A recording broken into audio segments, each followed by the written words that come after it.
India और पाकिस्तान दोनों एक ही जगह से आए थे, लेकिन उनका जन्म बहुत ही हिंसक था। 1947 में जब ब्रिटिश इंडिया का बंटवारा हुआ तो दुनिया ने इतना बड़ा माइग्रेशन पहले कभी नहीं देखा था। लाखों हिंदूज, मुस्लिम्स और सिख्स अपने घरों से भागने पर मजबूर हो गए। बहुत से लोग मारे गए उस वायलेंस में जो पार्टीशन के साथ आई थी। ये दोनों नए देश एक जहरीले रिश्ते के साथ पैदा हुए थे। पार्टीशन के भूत उनके हर रिश्ते में दिखाई देते थे। कश्मीर एक बहुत बड़ी प्रॉब्लम बन गया। दोनों देश उस पर अपना हेकू जता रहे थे। इसी वजह से 1947 और 1965 में युद्ध हुए। इतनी नफरत के बावजूद दोनों देशों ने शांति की कोशिश भी की। महात्मा गांधी और जवाहरलाल नेहरू इंडिया में और मुहम्मद अली जिन्ना पाकिस्तान में ये नेता साथ रहने की उम्मीद करते थे, लेकिन उनके एफर्ट्स हमेशा शक और अविश्वास की वजह से खराब होते रहे। 1971 में जो हुआ वो इन सब टेंशन्स का नतीजा था। 1965 के युद्ध के बाद इंडिया और पाकिस्तान के बीच तनाव कम नहीं हुआ। ईस्ट पाकिस्तान, जो अब बांग्लादेश है, की स्थिति ने आग में घी का काम किया। ईस्ट पाकिस्तान के लोगों को लगता था कि वेस्ट पाकिस्तान के लोग उन पर राज कर रहे हैं। उन्हें वेस्ट पाकिस्तान का इकोनॉमिक और पॉलिटिकल दबदबा पसंद नहीं था। 1970 में शेख मुजीबुर रहमान की पार्टी अवामी लीग ने पाकिस्तान के चुनाव में बहुत बड़ी जीत हासिल की। उन्होंने ईस्ट पाकिस्तान के लिए ज्यादा ऑटोनॉमी की मांग की, लेकिन वेस्ट पाकिस्तान की मिलिट्री जंटा ने चुनाव के नतीजों को मानने से इनकार कर दिया। इसकी वजह से ईस्ट पाकिस्तान में बहुत बड़ा प्रोटेस्ट मूवमेंट शुरू हो गया। पाकिस्तानी आर्मी ने इसका जवाब क्रूरता से दिया। उन्होंने ऑपरेशन सर्चलाइट शुरू किया, एक ऐसा अभियान जिसका मकसद बंगाली रेजिस्टेंस को कुचलना था। हजारों बेगुनाह लोग मारे गए। लाखों लोग अपने घरों से भागकर इंडिया आ गए। रेफ्यूजीज के आने से इंडिया में ह्यूमैनिटेरियन क्राइसिस पैदा हो गया। इससे इंडियन गवर्नमेंट पर दबाव भी आया गया कि वो कुछ करे। प्राइम मिनिस्टर इंदिरा गांधी शुरू में सीधे दखल देने से हिचकिचा रही थीं। उन्हें पाकिस्तान के साथ बड़े कॉन्फ्लिक्ट का डर था।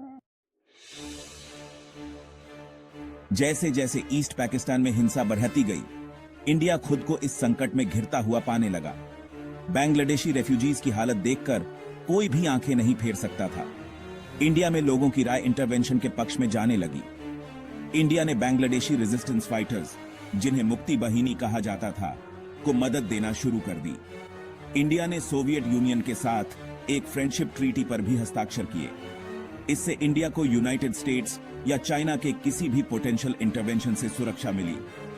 दिसंबर 1971 में पाकिस्तान ने इंडियन एयरफील्ड्स पर हमला कर दिया। यहीं से तीसरा इंडो पाक युद्ध शुरू हुआ। 1971 का युद्ध सिर्फ 13 दिन चला। यह इंडिया के लिए एक बहुत बड़ी जीत थी। इंडियन आर्मी और एयरफोर्स ने पाकिस्तानी काउंटरपार्ट्स को मात दे दी, जबकि इंडियन नेवी ने ईस्ट पाकिस्तान को पूरी तरह से ब्लॉक कर दिया। इस युद्ध की एक महत्वपूर्ण लड़ाई थी बैटल ऑफ लोंगेवाला, जहां इंडियन सोल्जर्स ने बहुत बड़ी पाकिस्तानी फोर्स को रोक दिया था। इस लड़ाई ने इंडियन आर्मी की बहादुरी और दृढ़ संकल्प को दिखाया। एक और महत्वपूर्ण लड़ाई थी बैटल ऑफ बसंतार, जहां इंडियन टैंक्स और पाकिस्तानी आर्मर के बीच भयंकर युद्ध हुआ। इस लड़ाई में इंडियन विक्ट्री ने की पाकिस्तानी टेरिटरी पर कब्जा करने का रास्ता साफ कर दिया। 16 दिसंबर 1971 को पाकिस्तानी आर्मी ने ढाका में सरेंडर कर दिया। इसी के साथ बांग्लादेश एक स्वतंत्र देश के रूप में अस्तित्व में आया। बांग्लादेश का निर्माण साउथ एशियन हिस्ट्री की एक बहुत बड़ी घटना थी। ये बंगाली लोगों और उनके सेल्फ डिटर्मिनेशन के लिए संघर्ष की जीत थी। इसने रीजनल बैलेंस ऑफ पावर को भी बदल कर रख दिया। बांग्लादेश के जन्म में इंडिया का बहुत बड़ा हाथ था। उसने मिलिट्री और ह्यूमैनिटेरियन असिस्टेंस दी और नए देश को डिप्लोमेटिक रिकॉग्निशन दिया। बांग्लादेश के जन्म ने पाकिस्तान को बहुत गहरा घाव दिया। उसने अपना पूर्वी हिस्सा खो दिया और उसका टेरिटरी और पॉपुलेशन बहुत कम हो गया। इसका नतीजा ये हुआ कि पाकिस्तान में पॉलिटिकल इंस्टेबिलिटी और मिलिट्री रूल का दौर शुरू हो गया। 1971 के युद्ध के बहुत दूरगामी परिणाम हुए। इससे बांग्लादेश का निर्माण हुआ। इसके परिणाम स्वरूप सिमला एग्रीमेंट पर हस्ताक्षर हुए, जिसका उद्देश्य इंडिया और पाकिस्तान के बीच संबंधों को सामान्य बनाना था और विवादों को शांतिपूर्ण तरीके से सुलझाने का आह्वान करना था। शिमला एग्रीमेंट शांति की दिशा में एक महत्वपूर्ण कदम था। हालांकि इसने इंडिया और पाकिस्तान के बीच सभी आउटस्टैंडिंग इश्यूज का समाधान नहीं किया। कश्मीर डिस्प्यूट एक मेजर स्टम्बलिंग ब्लॉक बना रहा।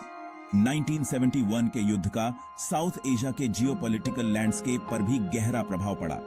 इसने इंडिया को इस क्षेत्र की प्रमुख शक्ति के रूप में स्थापित किया और बांग्लादेश को एक महत्वपूर्ण रीजनल प्लेयर के रूप में उभरने का मौका दिया। 1971 की विरासत आज भी इंडिया, पाकिस्तान और बांग्लादेश के संबंधों को आकार देती है। उस वर्ष की घटनाएं हमें कॉन्फ्लिक्ट की ह्यूमन कॉस्ट की याद दिलाती हैं और विवादों को सुलझाने में डायलॉग और डिप्लोमेसी के महत्व को उजागर करती हैं।